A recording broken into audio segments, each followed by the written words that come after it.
Okay, so maybe you're not the umbrella drink in both hands type of girl. Maybe you're the kind of guy who refuses to sit on a beach all week long. Maybe you're the kind of couple that just wants something, different and outstanding and remarkable and adventurous for your honeymoon. Maybe you've been following along on our Instagram at Be the Travelgram and know that for the past year or so, our team has really been broadening our knowledge about South Africa and you felt straight up inspired. If this is you, then you're going to want to listen into this conversation because joining me are actually the 2021 winners of our Be the Travel Awards, Most Valuable Advisor and Top Sales, Molly Gay and Hillary Barrett. Molly is currently living in Denver, Colorado, and has been an advisor with Be the Travel for over 2 years now. She focuses on romance and family travel around the world, but some of her favorite places to visit and send clients to are the Caribbean, Europe, and Africa. She spent 3 weeks exploring South Africa and Victoria Falls in May of 2021, and it quickly jumped to the top of her list of favorite destinations. Hillary is living in Nashville with us, and she has been an advisor on the team for almost a year and a half. She loves booking romance travel and family travel around the world, but some of her favorite places to plan are the Caribbean, Greece, and Africa. She has also been working on her own delayed honeymoon to Chile and loved learning about the options available there. She's traveled to South Africa once before on a scouting trip with her previous job, and she recently spent 2 weeks exploring South Africa in July of 2021. She believes it's truly a magical destination and a bucket list trip that everyone should add to their list. If it's not already on it, I might add.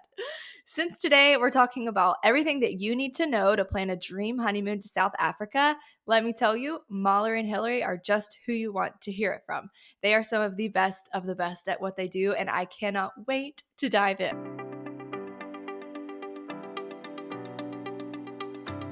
I'm Bailie White, and in 2018, I founded Be the Travel, a modern-day travel agency on a mission to rehumanize your travel planning experience. Our team of travel advisors are so passionate about bringing what you've been dreaming of being out in the world to life. Here on the Be the Travel podcast, you can count on us to share all things travel advising. The good, the bad, the ugly, the beautiful and breathtaking, the planning hacks and how-tos, our hard-earned experiences, and more. No matter where in the world you're tuning in from, we are so glad you're here. But I actually remember when I first got the South Africa invite, and I was 3 months pregnant, so I knew I had to turn it down, and it crushed me. I think I cried. I was just so sad, but I knew that somebody on our team had to go, so that's when I remember where I was, which is so crazy that I remember where I was. And I was at the gym, and I called you, and I was like, listen, Molly, I know that you told me one of your goals this year was to go to South Africa, and I want you to go. And I remember you literally didn't even ask the price. You didn't even ask the dates. You were literally like, who do I need to email? Like, I'm going. Like where do I sign? Yeah, exactly. You're like, the answer is yes. So because that's just like, that's the hype. Like, that's it. Like, when you get a chance to go to South Africa, I feel like most people are like, I'm done. Let's go. And so I have to ask, like, after you went, do you think it was worth the hype? Like, in that moment, would you go back and say the same thing? 1000%. And I would have I went for 3 weeks, and I think I would have stayed longer if I could, have. Like, it was absolutely incredible. And it's funny, I always tell people this now and I look back at it, like, I had always heard, people talk about their trip to Africa and how it changed their life, and it was, the most memorable trip they've ever been on, and all that stuff. And I was like, okay, great, this is going to be awesome. But being in our industry, we get to go on incredible trips all the time. So I was like, I know this is going to be awesome, but I wasn't quite at that, like, this might change my life kind of level. But those people were correct because it was like one of the most incredible trip. I mean, I cried on the plane on the way home, and I've never done that before. Oh, It was just I have absolutely goosebumps all incredible. over my body. I know, and I'm like so thankful that you were pregnant at the time and couldn't go, and I got to go in your place because, yeah, it was absolutely incredible. And now is one of my, like, hopefully either annual or every other year or something. Definitely, like, on my bucket list, like, like as much as possible. Yeah, because I feel like that's such a cliche when people are like, oh, it's a life-changing experience or it's a life-changing trip. But there's things that are actually like a life-changing experience. Right. No, it really was. I mean, and like I said, we get to go on a lot of great trips and our clients get to go on a lot of incredible trips and, go see different parts of the country and go to the beach and go, do all these activities and cultural trips and all of that. But the one thing that I noticed and that I loved so much about South Africa is it encompassed everything you would want about a trip. Like we had incredible food, we great shopping, we met the sweetest people in the entire world. I mean, the culture, the adventure, it has something for literally anyone. And that's something that I loved so much about it. It was like every day we were doing different things and it kind of had, everything that you would want out of any sort of vacation. You could get almost any of that in South Africa. I love that. So like if somebody was dreaming about a South African honeymoon, particularly because I know that you can do South Africa for any kind of trip, but obviously for this podcast season, we're trying to talk about romance travel. So if somebody wants to do that for their honeymoon, I'm curious, like what you guys think that they need to know. Like Hillary, you just got married, and so you're going on your honeymoon too. So you're like in this mindset. So what do you think makes South Africa like such a great honeymoon spot if somebody's considering doing it? I think exactly so many of the reasons that Molly just said, the variety of things that you can do. I mean, the safari, I think, was my personal favorite and highlight, and being able to experience that on a honeymoon, like your first trip that you're going on as a married couple, seeing something that life changing and really magical, I think would just be so special to experience that together. But everything from the wine tasting and the amazing spas and the delicious food and the people are just so friendly and nice and welcoming. And I think that there's history, there's adventure, there's hiking, there's like cage diving. I mean, like Molly said, anything that you want to do is possible within that trip. And you really can see such a variety. And even on safari, people think of it as being, more adventurous, but you're really like enjoying yourself, having a drink, watching the sunset, sitting in the vehicle, seeing amazing wildlife in front of you while, relaxing with your, husband at that time or new spouse. And it's just a dreamy place to go on a honeymoon for sure. Oh my god. Okay, so what do you think? Because like we said, like you can do this as a family, you can do this whatever. But like, what is a staple honeymoon activity? You think if somebody's planning their own, maybe they're not working with us. What's something that they have to do if they're doing a South African honeymoon? You have to have this, cannot miss, non-negotiable. Um, I mean, this is such an obvious answer, but I would say the safari. I mean, I think that's why people go to Africa. That's the initial like drive, right? Like that is they want to go to Africa, they want to go on a safari, they want to go see the big animals. And I, can't imagine planning a trip for someone to South Africa that doesn't include some sort of safari activity. And even though it is, such a common, like I said, driver to go to South Africa, it really is as incredible, if not more than what you imagine. I knew I was like, I'm going to get really close to some lions and some elephants, and it's going to be super cool. But until you are in that position and it's actually that gigantic animal is right in front of you, like you can't wrap your head around how that feels. I mean, I remember like very vividly, and will probably remember this the rest of my life, sitting on the edge of the safari vehicle and having four like full-grown lions walking close enough to us that I probably could have reached out and touched them. And it was just I was like, "Oh my gosh, that is a huge wild animal and it is this close to me."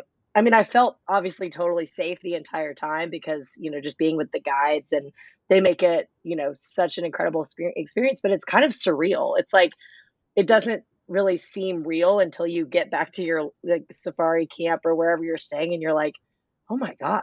Like that those animals were so close to me and we got super lucky on our safari and got to see such a variety of animals and so, like it was pretty much like one after the other everything that we wanted to see, which I know doesn't always happen, but I just the whole time remember thinking like this would be so fun to get to experience with a significant other or a new husband or wife or something like that. And it's I hadn't really thought of Africa and South Africa as a honeymoon destination until I went. And the whole time I was like, wow, this would be really fun to come back with a significant other one day. So yeah, I would definitely say start with the safari and then add everything else. Okay, I'm curious, like hearing you describe that, is it an adrenaline rush or is it like a surreal, peaceful feeling? Um, Both. Probably. It was an emotional roller coaster to say the least. Yeah. But yeah, I mean, it's, at some points it was very calm. I mean, it just kind of depends on what the animals are doing. And the guides are obviously so knowledgeable, right? So they know kind of, the best places to be and kind of, they're all in communication together on where the lions are, where the elephants are, and all that stuff. So kind of depending on what the animals are doing, sometimes we would literally just park and watch a whole herd of elephants drink from the pond. And we would sit there for, 10, 15, 20 minutes and just watch them. And that was a super surreal kind of, am I dreaming? Is this real life kind of feelings? But then there were other times where we were like, oh my gosh, there's, a lion that's on a fresh kill and we have like 5 minutes to get there. And then it's like, go, go, go. And you're like, rushing over there in your safari vehicle and your guides are on the radio with the other guides. And that's kind of an adrenaline, feeling because you get there and you get to see this like super unique scene and, stuff like that. So it was definitely a roller coaster of a lot of really great emotions. Why do I have tears in my eyes?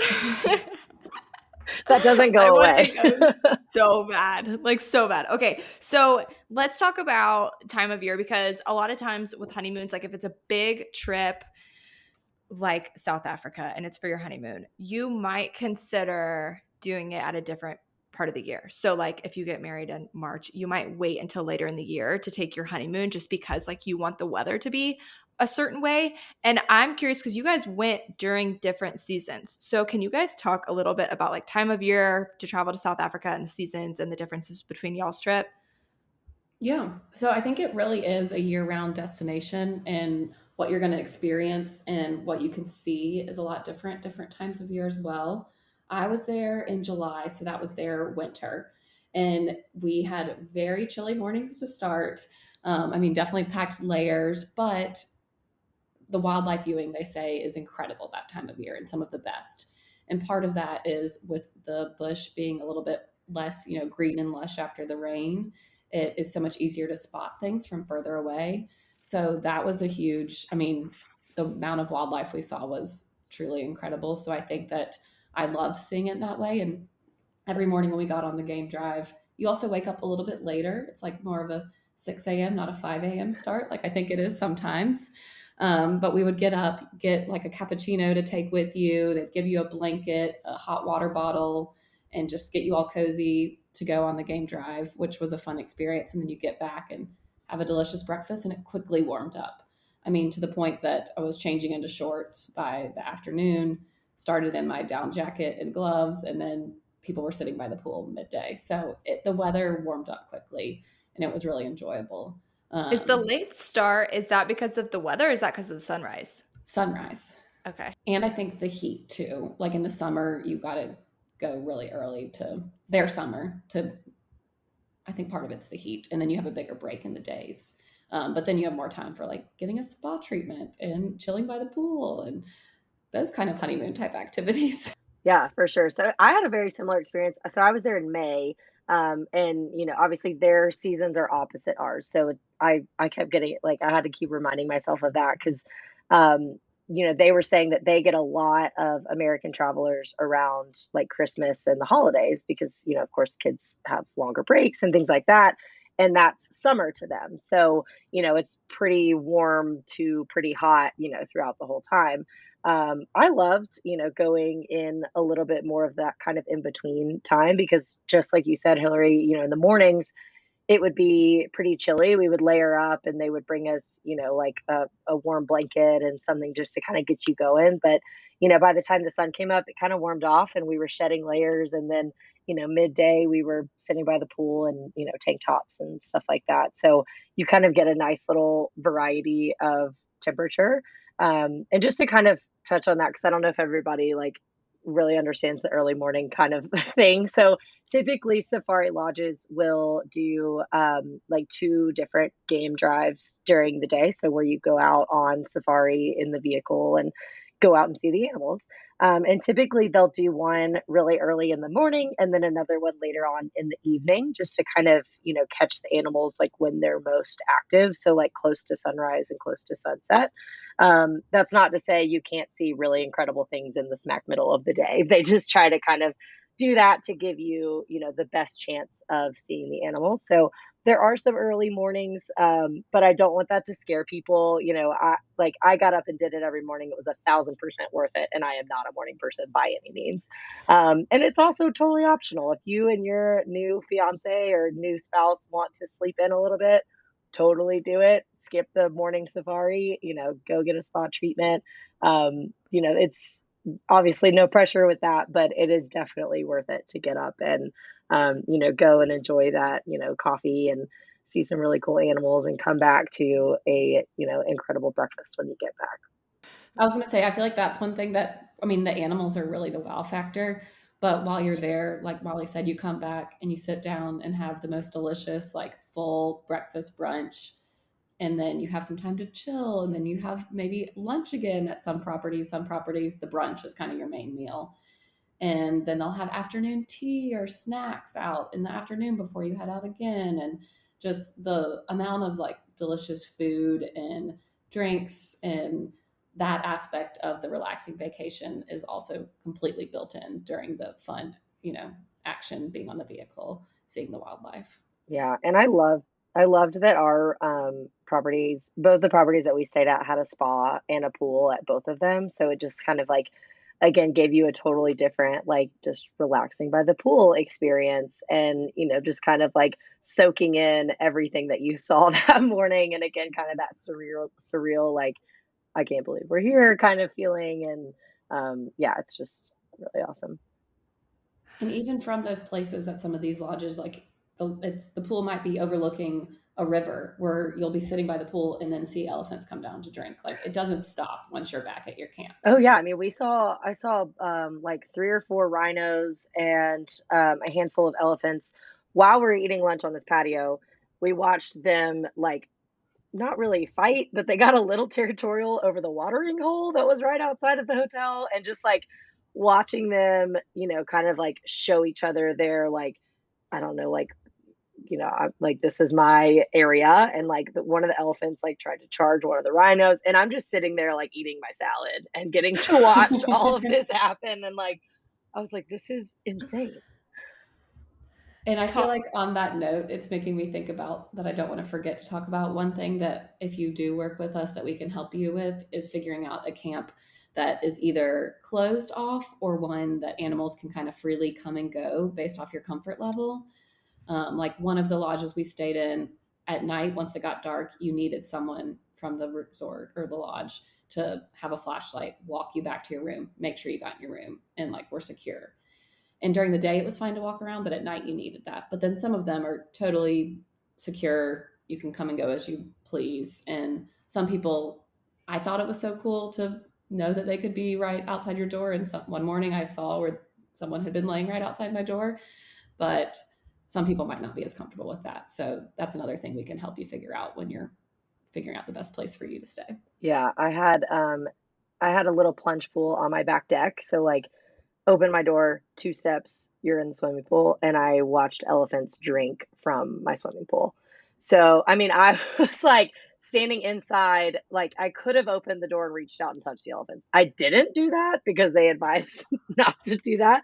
But that was one of the coolest things like ever. I mean, we had, and then they just kept coming, and we ended up having an entire herd of elephants like in our backyard. Like I could have stepped off the deck onto one of their backs.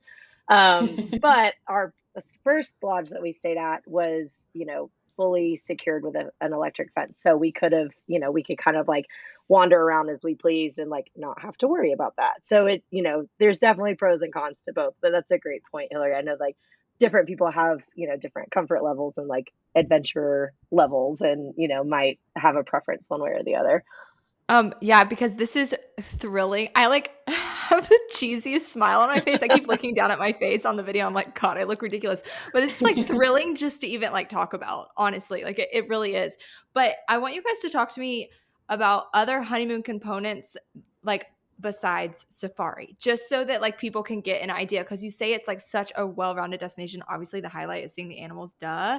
But talk to me about something else that's like a must if you're on a honeymoon that's not safari. I think that Cape Town and the Winelands definitely are. I feel like Molly should dive into the Winelands a little bit more because she stayed there.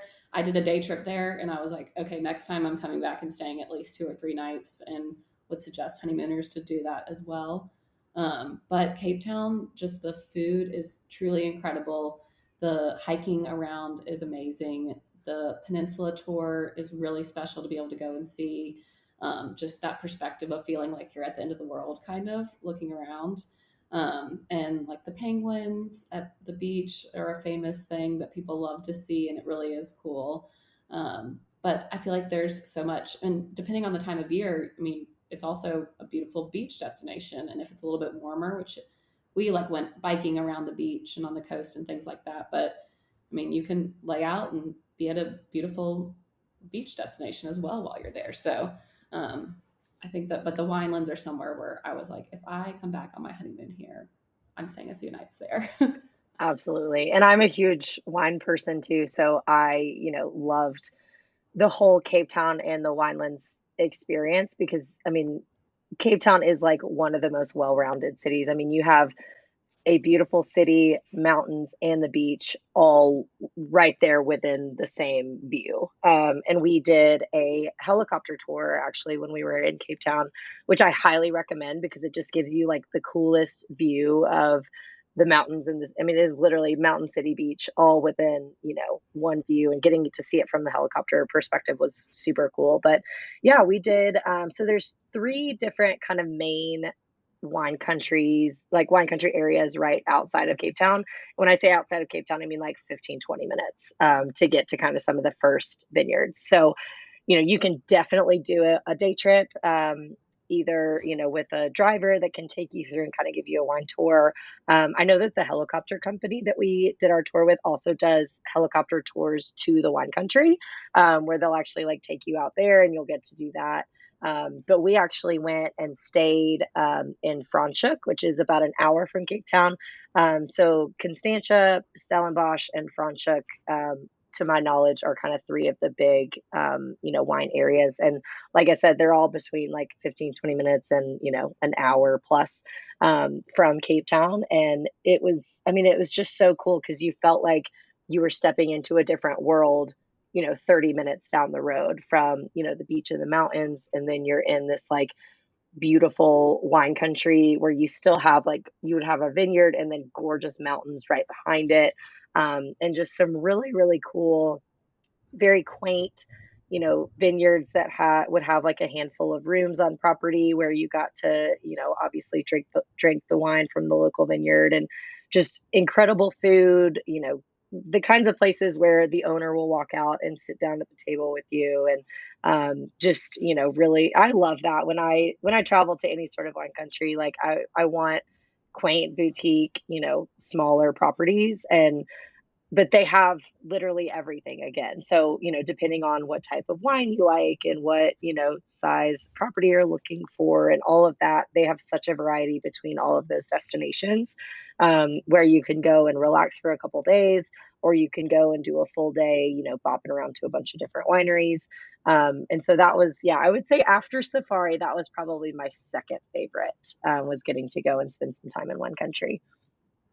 And it totally is doable depending on the length of your stay for a day trip, like the way we did it. And we went to Franschhoek, where you were too, and it's about an hour away, but it was well worth the day trip. I just was like, I would like to stay here, For but not sure. everyone could be gone for 2 or 3 weeks. So sometimes we, could work with you on figuring out where your time would be best spent. But Yeah, for sure. And I would say too, like in, just also thinking about like for people who may not be, big wine drinkers, I was also very pleasantly surprised at how much I enjoyed Johannesburg.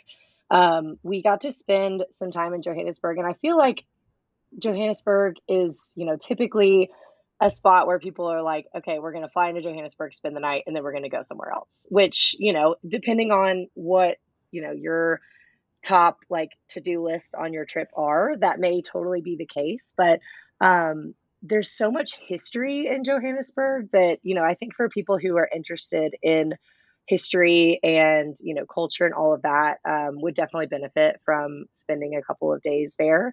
We got to go and see Nelson Mandela's house where he grew up. We got to go, do the Apartheid Museum.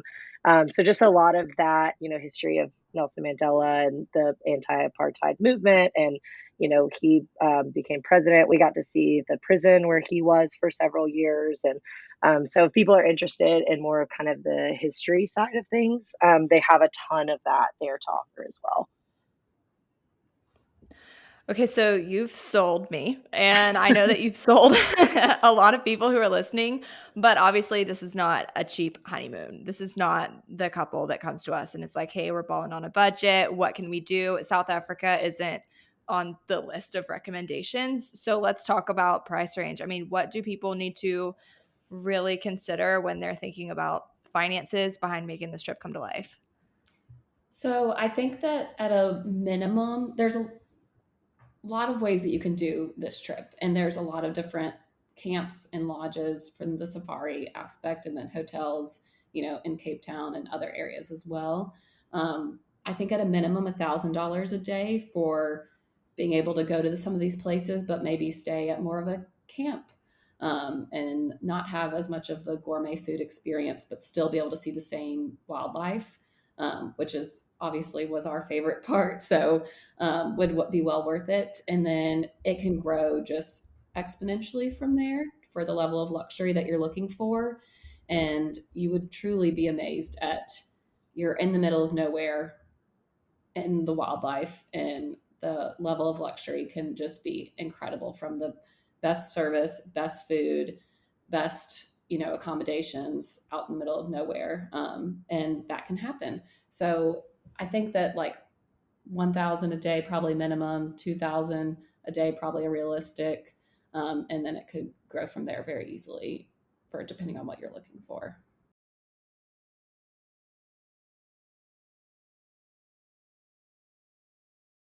In addition to that, I know we've been talking a lot about how much variety there is as far as activities. There's so much variety as far as accommodation as well. I mean, and we got to see, and the partners that Hillary and I were traveling with did a really great job of showing us kind of a wide variety of accommodations that would work really well for more of a 3 to 4 star traveler, and then accommodations that would blow the minds of a super high end 5 star traveler. So there really is a great variety, kind of depending on the clients and what your comfort level is as far as budget goes, and kind of what you're typically used to when you travel. Yeah, I think a thousand to maybe 1,500 a day kind of to get started, and then it can grow as much as you would like from there, depending on kind of what you're looking for. And for clarity's sake, that would be for total for 2 people on the land only, like not getting there, land only, total for 2 people. But one thing kind of in the same breath that I was thinking about is a lot of these lodges and camps are fully inclusive once you get there. So many of them, your meals, your drinks, and the safaris are included in that price that if you're looking online and start looking at some of the places we've been to and stuff and see any rates, obviously we can help pull those and help figure out the best options for you. But if you started doing your own research, most of those prices are inclusive, which is something to keep in mind. I love that. This is really helpful and really hard for me because I just really want to blow a bunch of money and go to South Africa myself. But I want to wrap this up. Molly, tell me, what was the biggest thing that surprised you during your trip? I would say the biggest thing that surprised me, and I know that we've talked about this so much, but is how many other things the destination has to offer besides safari. And I know, Hillary and I are beating a dead horse here, but I cannot talk about it enough as far as, the amount of just incredible experiences that you can have in addition to a safari, and how, how well I think it would work for a wide variety of travelers. Yeah, I love that. And then, Hillary, what would you say was your biggest takeaway from the whole trip? I know that was your second time going back, but what was your biggest takeaway from your most recent trip? I think the biggest takeaway is just, I mean, like, it is a bucket list destination, and it's one that many people dream of going to, and some people have the opportunity to do it and some don't. But I think that it just truly is something that you should try to cross off your bucket list. And, whether that's saving for many years and, going as an old couple for your 25th anniversary, or whether you can do it as a honeymoon option early on in a relationship. And, you might have that love for Africa, that becomes a priority of where you want to save and be able to experience that. But I think that it's just a magical place and a bucket list destination that people should work to try to cross off, because as we've both described, it is well worth the hype and is just a magical place. Well, if anyone that's listening is trying to plan their own trip to South Africa, specifically their honeymoon, I really hope that listening to this conversation helped you and inspired you as much as it did me. If you are wanting to plan a trip with us to South Africa, you can always go to bethetravel.com/start to get started planning, or you can reach out directly to Molly or Hillary, because obviously these two are experts. Guys, tell them where they can follow you on social and how they can get connected with you if they want to start planning their own trip. Yeah, so easily enough, our emails are just our first names at bethetravel.com. So Molly at Be The Travel or Hillary. And then you can also find us on Instagram and social media at Be The Travel Graham. Molly specifically, mine is Molly Across the Map. So I think it's cute. Y'all might think it's corny, but that's my Instagram handle. And Hillary, remind me what yours. Yes, mine is Hillary B Traveling. So, and you can find me there or email me anytime, shoot me a message, and would love to chat.